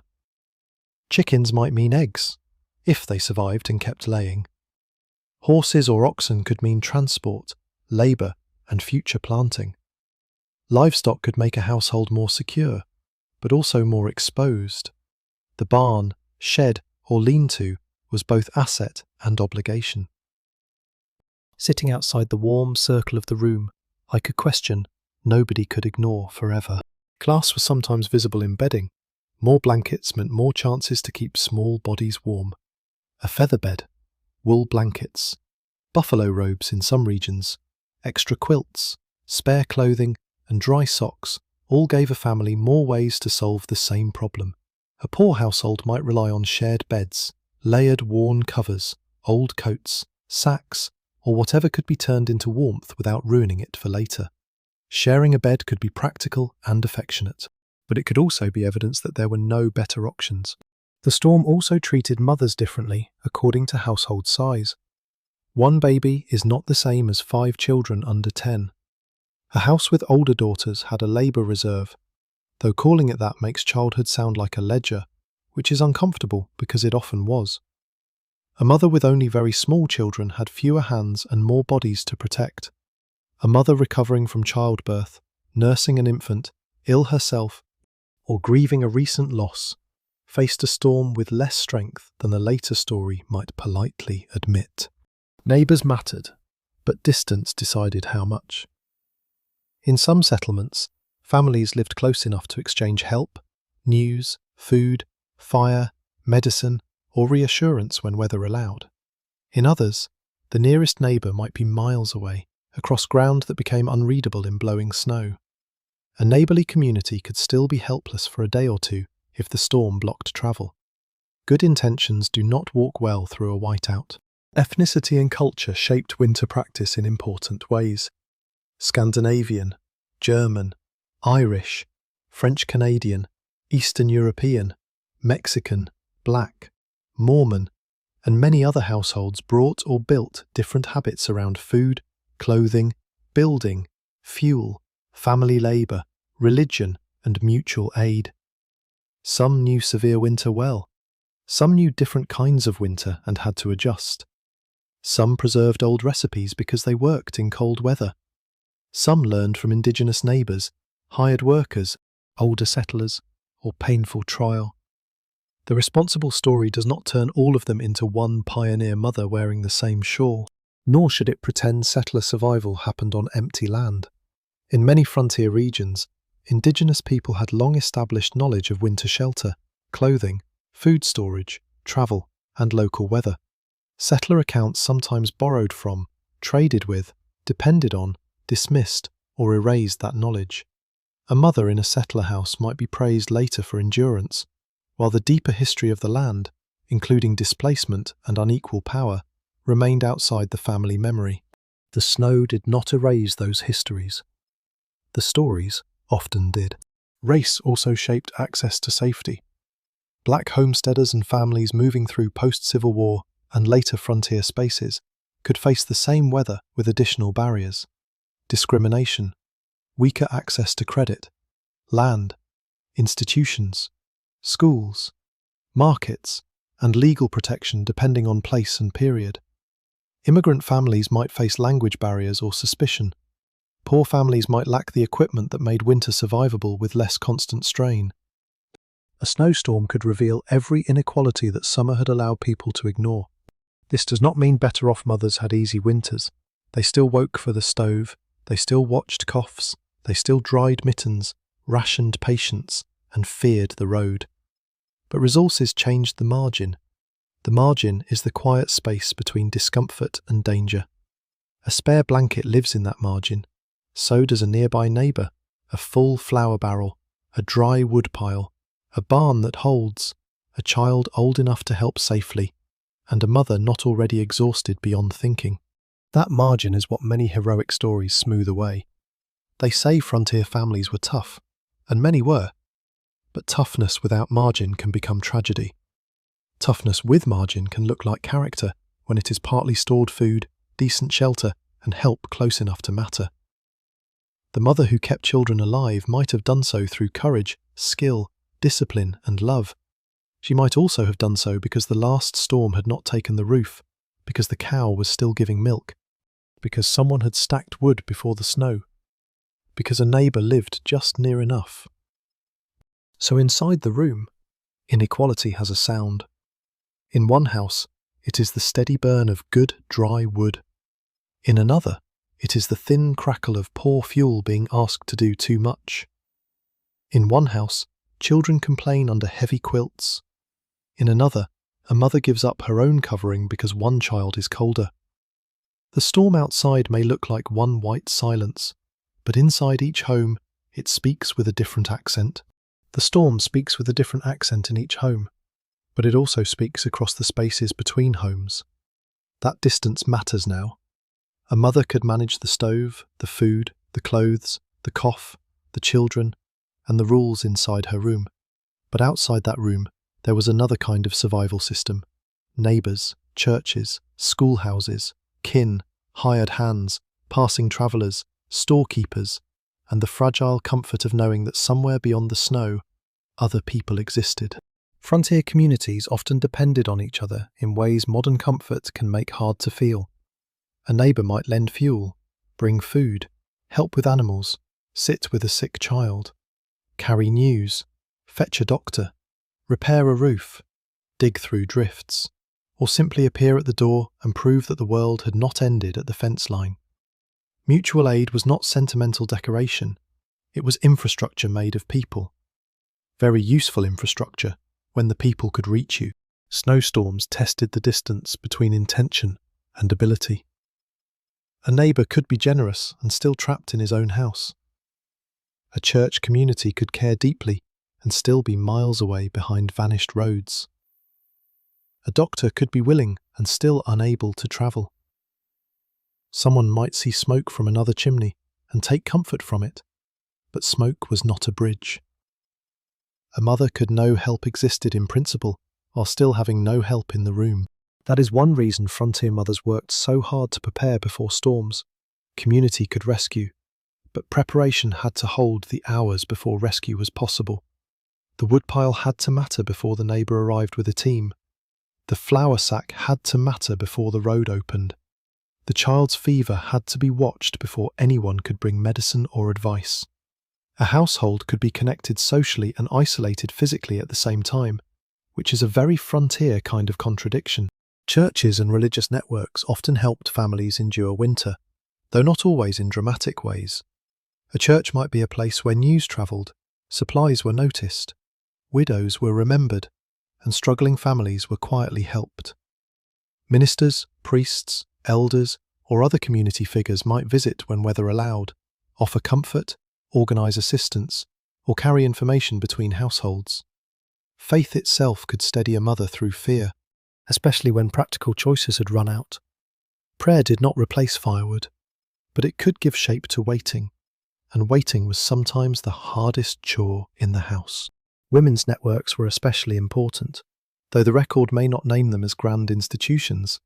Neighbour women might exchange remedies, patterns, food, childcare, advice, and warning signs learned from older winters. One woman might know how to stretch milk for a sick child. Another might know which family had spare cloth, which household was short of wood, or which young mother needed help but would not ask. This was not always soft kindness. It could include judgment, gossip, pressure, and hard opinions delivered with a basket of food. Because communities are rarely made of pure sweetness. Still, the help mattered. Kinship could shorten danger. A grandmother in the household brought memory. An aunt nearby brought another pair of hands. Older cousins could help with children or animals. A married daughter living close could become a winter resource for her birth family, and her birth family could become one for her. On some frontiers, families clustered by origin, religion, language, or migration chain, and those clusters made storms less lonely. In other cases, families arrived alone, and loneliness became part of the weather. The store also belonged to the survival map. A general store could mean flour, salt, cloth, coal, oil, medicine, news, credit, and debt.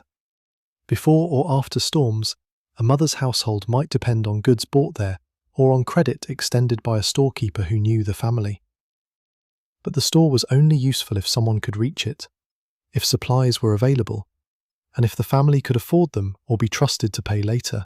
A sack of flour on a shelf in town is not the same thing as a sack of flour in the house. Schools could also become community nodes. A teacher might know which children arrived thinly dressed, which family had been absent too long, which road was dangerous, which child looked ill. During storms, a schoolhouse might shelter children until parents came, or until it was safe enough to send them home. But the schoolhouse had its own limits: fuel, food, walls, supervision, and the teacher's judgment. A young teacher responsible for frightened children in bad weather was not merely teaching spelling anymore. She was holding several households' fears in one room. There were also moments when community failed, not because people were cruel, but because winter made failure easy. A message could not be sent. A horse could not manage the drift. A lantern could not be seen. A trail was lost. A father or neighbour went for help and took longer than expected. The mother inside the house then had to live in the blank space between hope and proof. The children might ask when help was coming, and she might answer with confidence she did not fully own. This is where the heroic version of frontier neighbourliness becomes too smooth. Yes, people helped each other. Many families survived because someone came, shared, carried, dug, drove, watched, or waited with them. But help was uneven. Race, language, religion, poverty, reputation, and local conflict could shape who received aid quickly and who stood at the edge of community concern. A respected family might be watched over. A disliked family might be discussed more than assisted. A widow might be pitied, helped, judged, or all three before breakfast. For mothers, asking for help could also carry social cost. To admit need was sometimes necessary, but it could expose the household to scrutiny. Was there enough food stored? Had the children been properly clothed? Was the husband absent for good reason? Was the house orderly? Had someone failed? Community aid could save lives, but it could also bring eyes into private hardship. The frontier household was private until trouble made it public. And still, when help came, it could change everything. A knock on the door in a storm, if it was safe enough to open, could bring another adult voice, another armload of wood, news from the road, a warning, a pan of food, a message that the school children were sheltered, or simply the relief of not being the only person measuring danger. The room might not become warm at once, but it became less alone. So the mother listened not only to the stove and the children, but to the outside world for signs of connection. A dog barking differently, a shout through wind, bells from animals disturbed near the barn, runners on snow, a neighbour's lantern if visibility allowed. Most hours gave nothing. The storm kept the house inside its white circle, but the possibility of help remained part of the room, like a door no one could open yet. By now, the survival system has widened beyond one woman's hands. It includes the neighbour who might come, the church that might notice, the teacher holding children, the storekeeper extending credit, the older woman carrying memory, and the road that may or may not allow any of them to matter. Frontier mothers kept children alive inside households, but households survived inside communities, and when the storm closed the distance, the mother had to act as if help might never come, while still hoping it would. Hoping help would come did not mean the mother could wait empty-handed. Inside the white circle of the storm, the household kept asking for labour, and often the first person asked after the mother was an older daughter, with childhood already being quietly negotiated away. Older girls on the frontier could become essential, long before anyone called their work essential. They rocked babies, watched toddlers, kept children from the stove, helped dress smaller bodies, fetched little things, stirred food, held a cup to a sick child's mouth, swept slush away from bedding, turned socks near the heat, and listened for instructions while pretending not to be tired. If the mother was the centre of the survival system, an older daughter could become the second hand on the clock. This did not always look harsh from inside the family. Helping younger siblings could be an ordinary part of love. A girl might feel proud to be trusted. She might know the baby's cry better than anyone.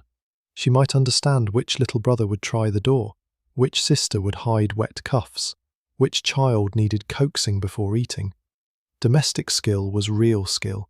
It required memory, timing, patience, and the old work of keeping a room alive.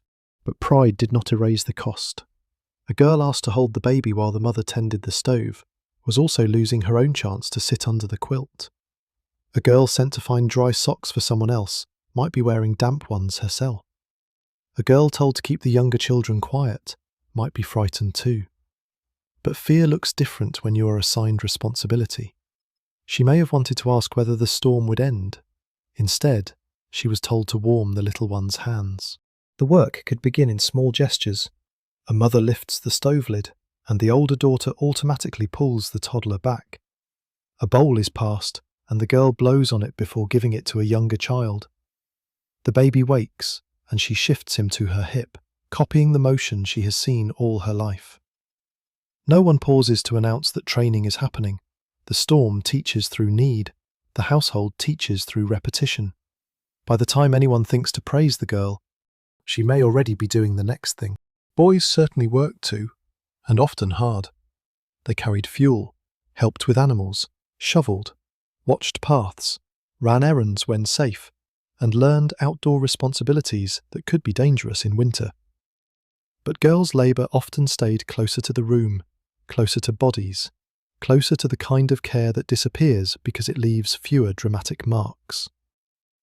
A boy might be remembered for going to the barn in a storm. A girl might not be remembered for stopping a toddler from following him.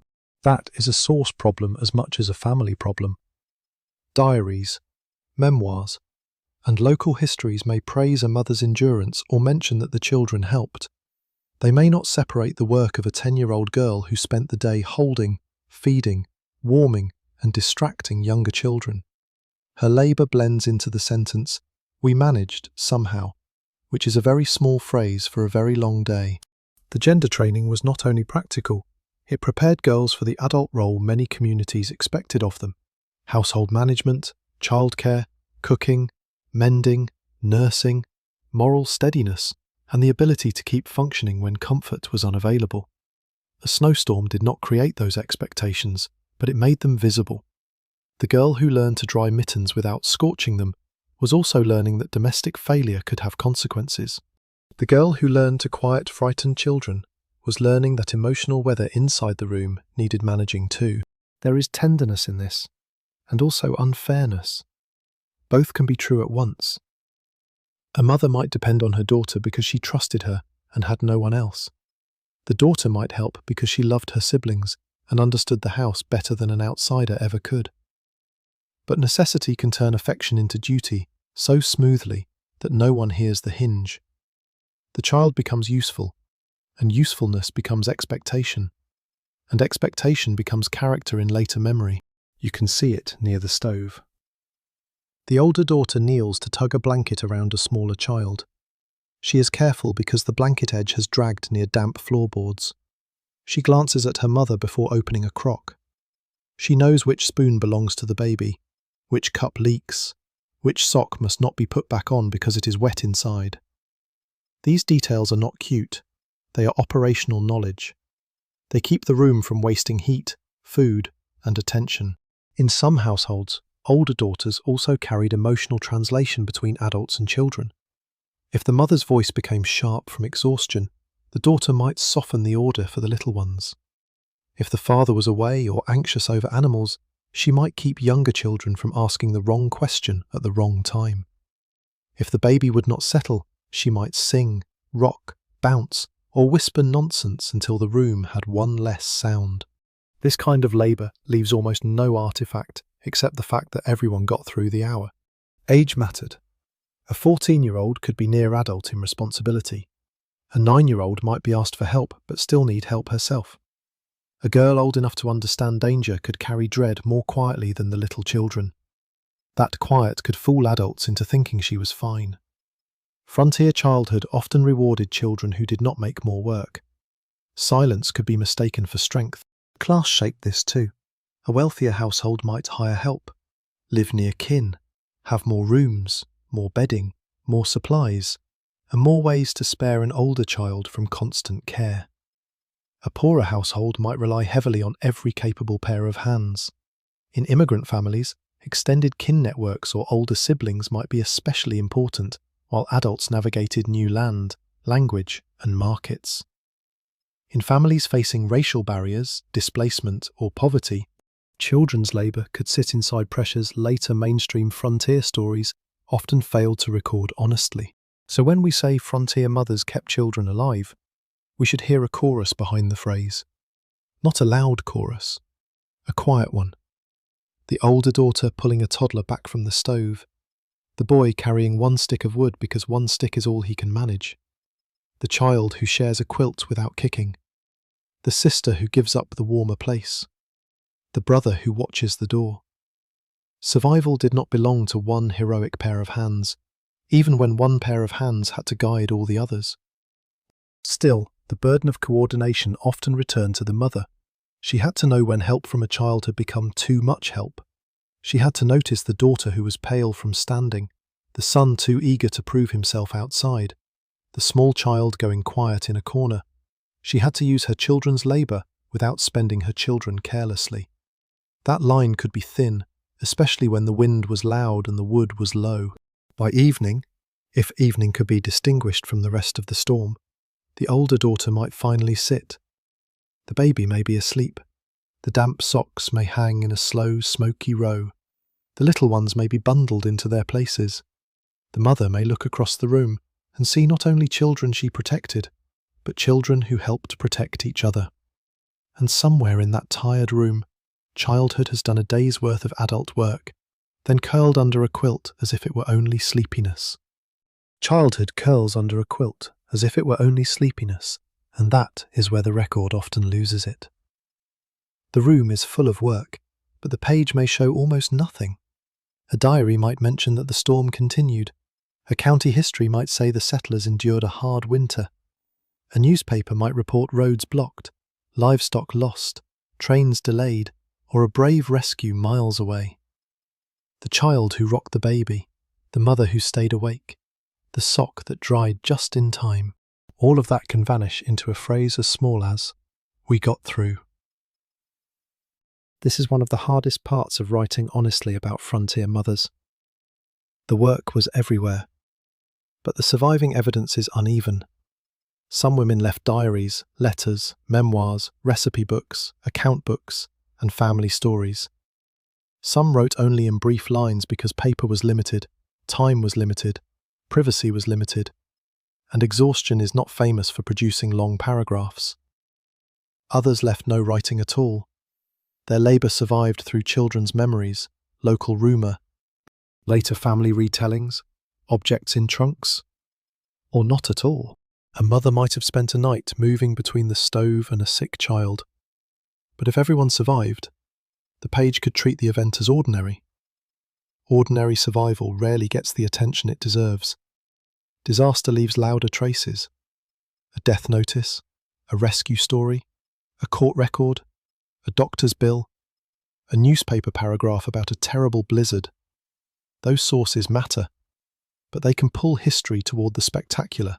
They remember the moment when the system failed more easily than the 1,000 small moments when it held. Memoirs add another layer. A grown child looking back on frontier winter may remember the mother as endlessly strong, endlessly patient, almost made of iron. That love is worth hearing. But memory polishes. It can soften fear, remove arguments, tidy hunger, and turn exhaustion into virtue, because families often prefer gratitude to detail. A child who once complained about itchy wool may later write that mother never faltered. Maybe she did not. Or maybe she faltered privately, then stood up because the stove still needed tending. Newspapers had their own habits. They liked dramatic storms, heroic rescues, tragic journeys, remarkable endurance, and moral lessons. A story about a mother keeping children warm for 3 days might be told as courage, and courage may be true, but newspapers could also simplify people into examples. The brave mother, the hardy pioneer child, the noble settlement, the cruel storm. These shapes are easy to understand and easy to print. They are less good at showing damp cuffs, short tempers, unequal resources, and the dull, repeated work that made courage useful. Local histories often praise settlement itself. They remembered first cabins, first schools, first churches, first crops, first winters, first families. These books can be valuable, but they can also carry the viewpoint of the people who became established enough to write or fund them. They may celebrate white settler endurance, while saying much less about Indigenous displacement, black homesteaders, immigrant hardship, hired labourers, poor families, or women whose names appear only as wives and mothers. A snowstorm in such a history may look like a test of community spirit, while the deeper story includes land, power, exclusion, and silence. Even household objects can mislead if we let them become too clean. A quilt in a museum case looks peaceful. A cast-iron stove looks solid. A child's boot looks almost sweet because it is small. But in the living room of the storm, the quilt might have been damp at the edge, the stove difficult to feed, the boot badly fitted, the child crying because the wool scratched and the mother too tired to answer gently.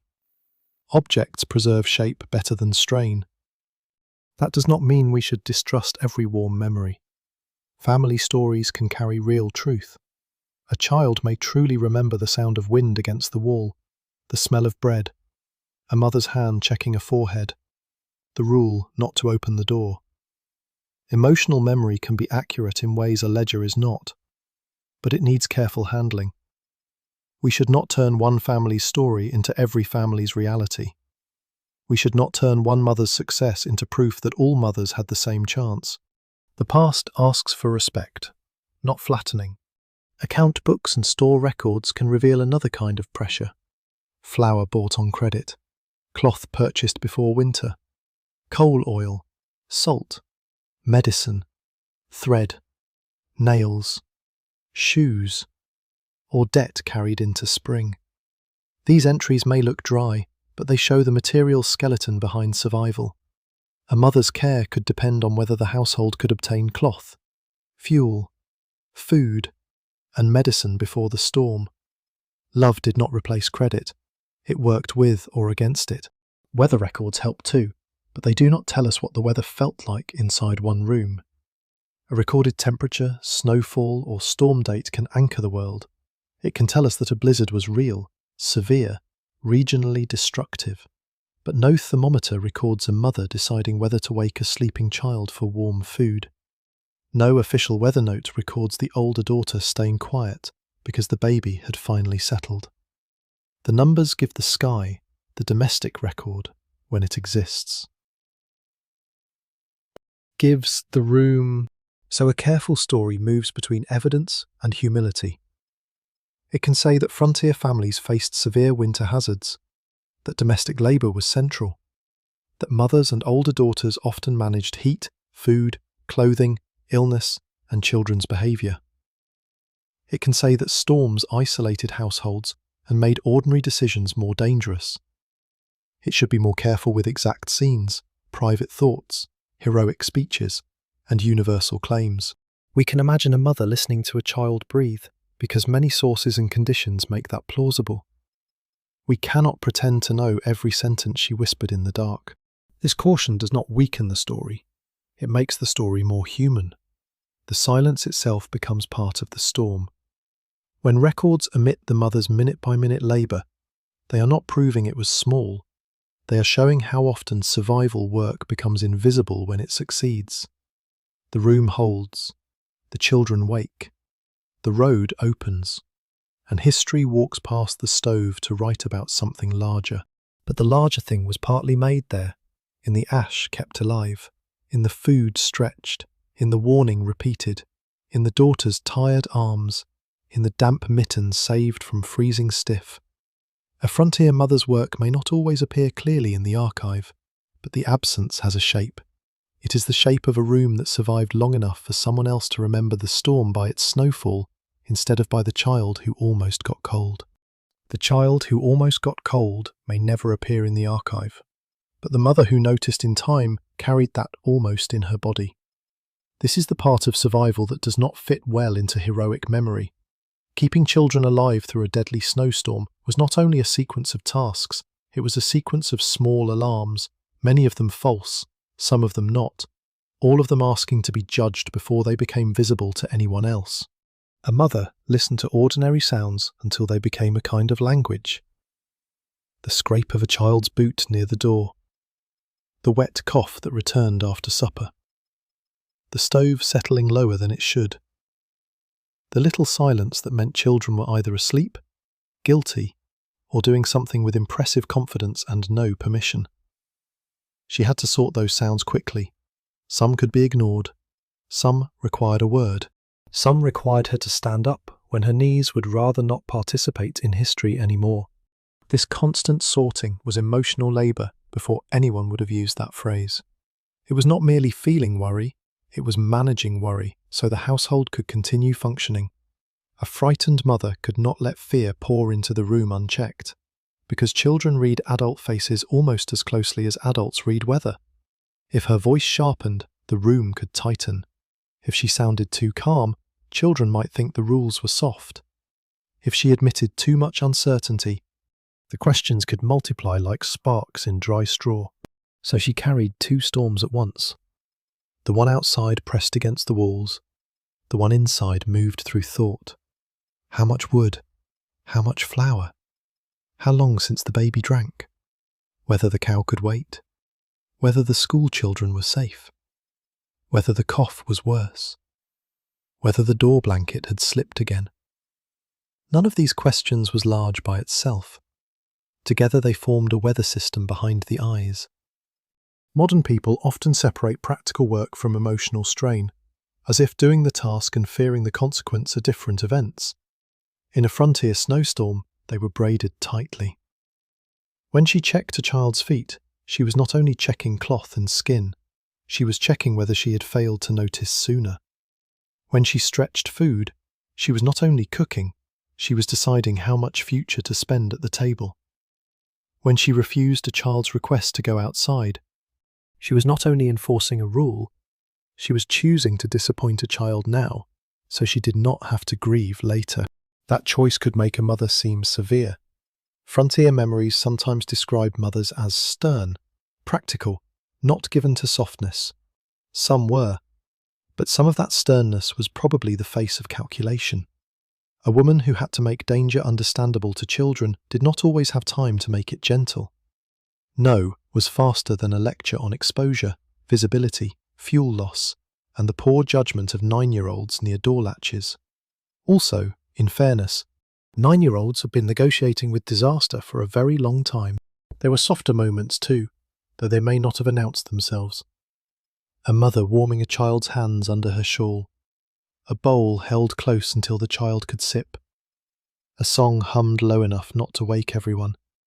A story told while the wind struck the wall, not because anyone had leisure, but because fear needed something else to listen to.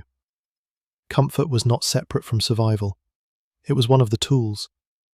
The emotional cost changed with the mother's own condition. A well-rested person with enough food, help, and fuel can make careful decisions more easily. A woman who had nursed a baby all night, patched clothing after dark, eaten less so children could eat more, or worried over debt and illness, entered the storm already depleted. Exhaustion narrows the mind.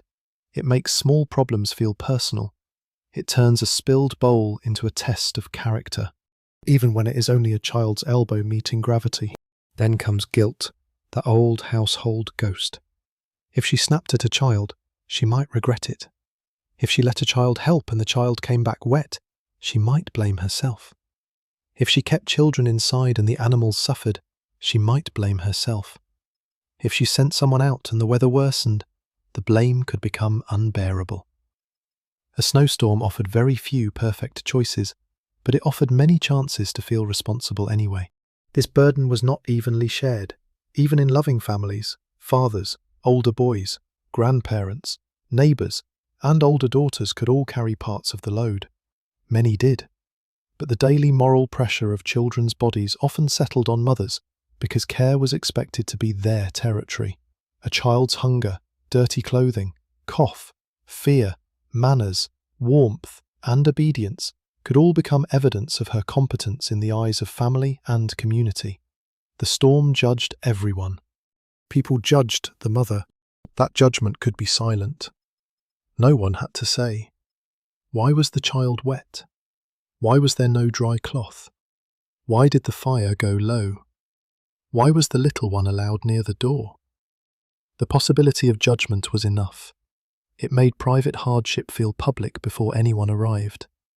A mother might be alone in the house and still feel watched by custom, by memory, by the imagined eyes of neighbours, by the standards she had inherited from her own mother.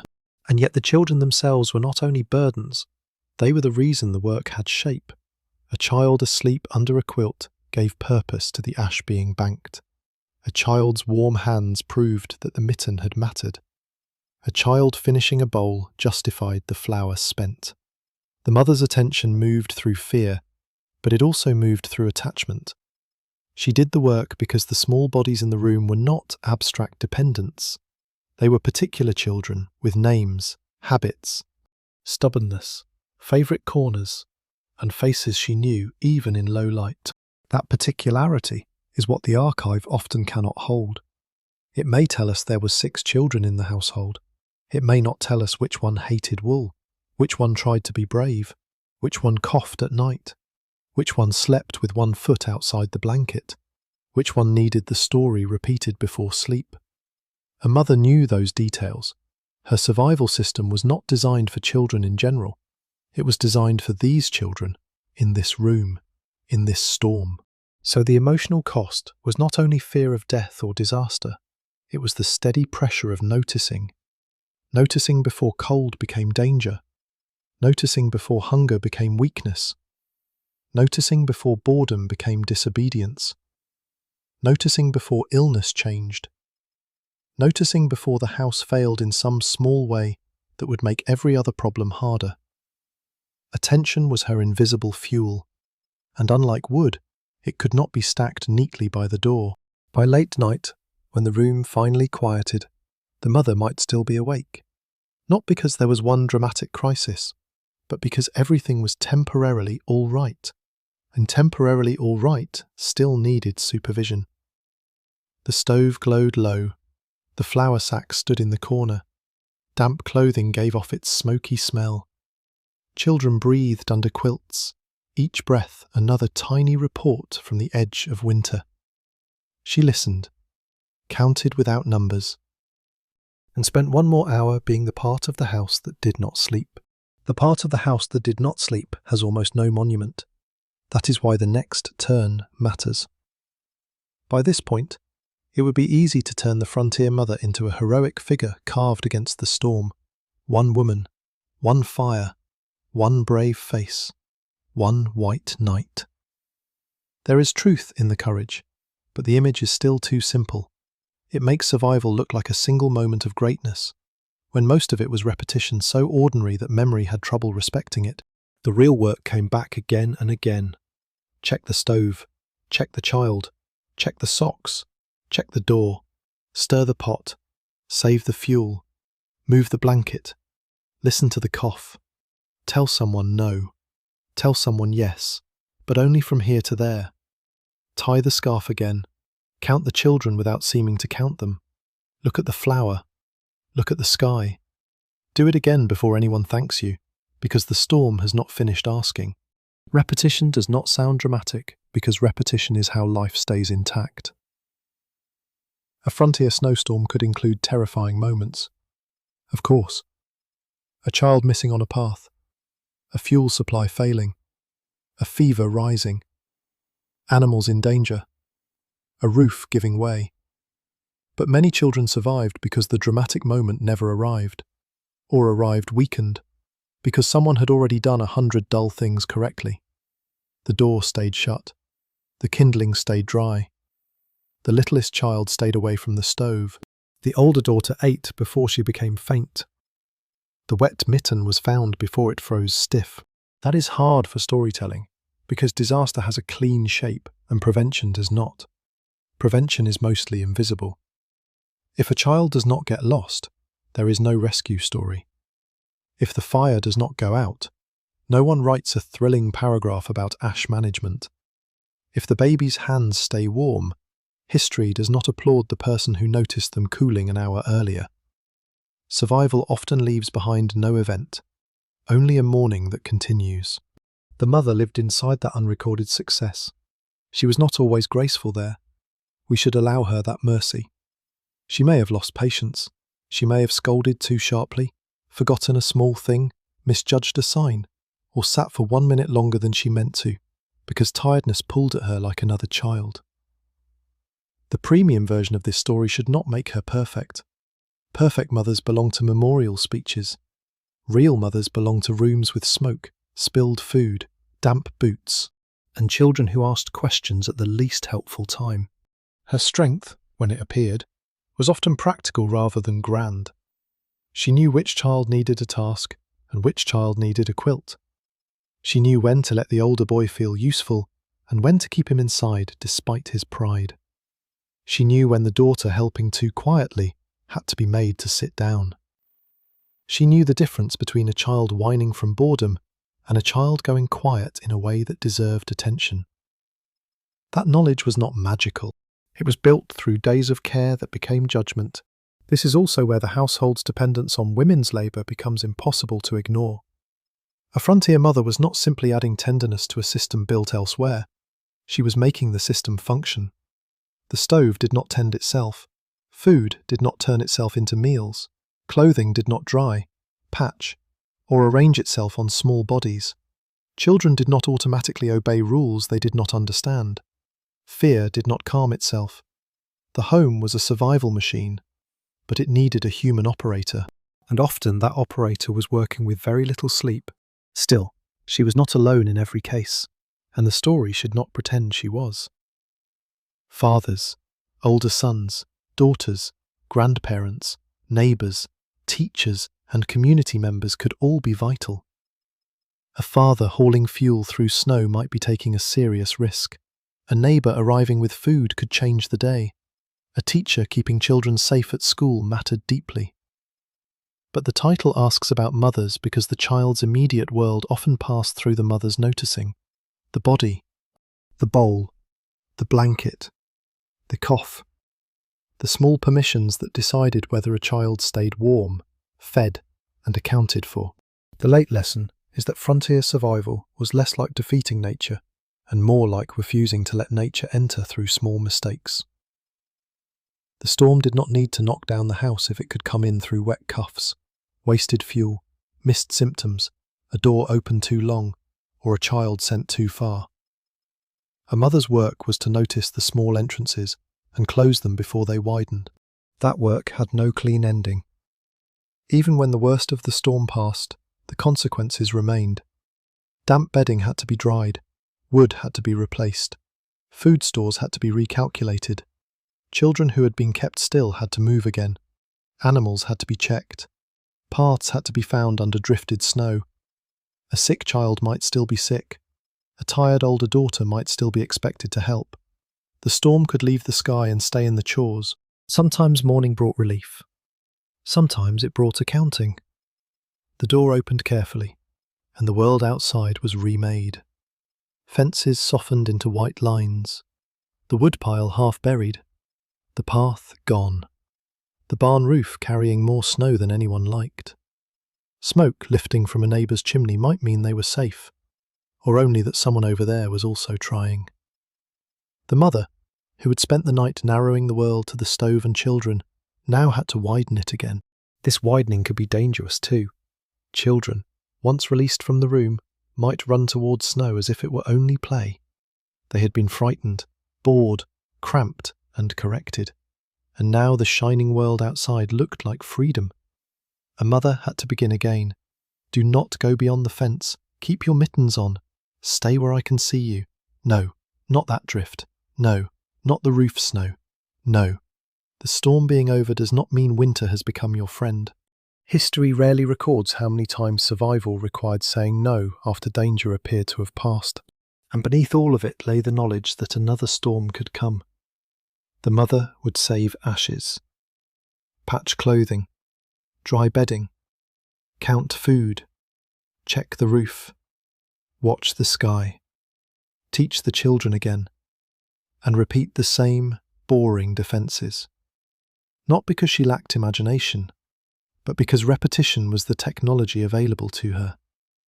A stored sack, a mended sock, a rule about the door, a child taught to listen. These were not small domestic details. They were the quiet machinery of endurance. So the heroic scene dissolves into something more truthful. Not one woman standing against the blizzard, but a room kept workable by many small acts. Not a single rescue, but 100 prevented failures. Not motherhood as a sentimental glow, but motherhood as a tension under pressure. The storm wanted everything to become simple: cold, hunger, darkness, distance. The mother's answer was complicated and repeated: fire, food, cloth, rules, listening, waiting, correction, comfort, again. Again is where the story finally comes to rest. The word is not impressive. It does not shine. It does not look good carved into a monument. But for a frontier mother in a deadly snowstorm, again may have been the most important word in the room. Check again. Warm again. Count again. Listen again. Say no again. Lift the stove lid again, gently, because the fire has to be encouraged, not spent. Near the end of the storm, the house would not suddenly become safe. It would become readable. The mother might know the sounds by then: the lower wind, the softer drift of snow against the wall, the stove settling into a manageable heat, the different breathing of children who had finally crossed from fear into exhaustion. A storm passing did not announce itself with kindness. It loosened slowly, like a fist uncurling one finger at a time. Dawn, when it came, would be practical before it was beautiful. Grey light at the window, filtered through frost, showing what the lamp and firelight had hidden. The floor near the door damp again, ash needing attention. A bowl left with a skin of cooled porridge. The door blanket sagging from use. Socks and mittens hanging in their smoky row, some dry, some not quite. The flour sack in the corner, lower than before. These were the morning's records, written without ink. The children might wake unevenly, one first, then another. A little one complaining before remembering there had been a storm. An older child lying still for a moment because getting up meant chores had survived too. The daughter who helped all night might look younger in sleep than she had looked while holding the baby. The boy who wanted to prove himself might reach for his boots before anyone had decided whether the outside world deserved boots yet.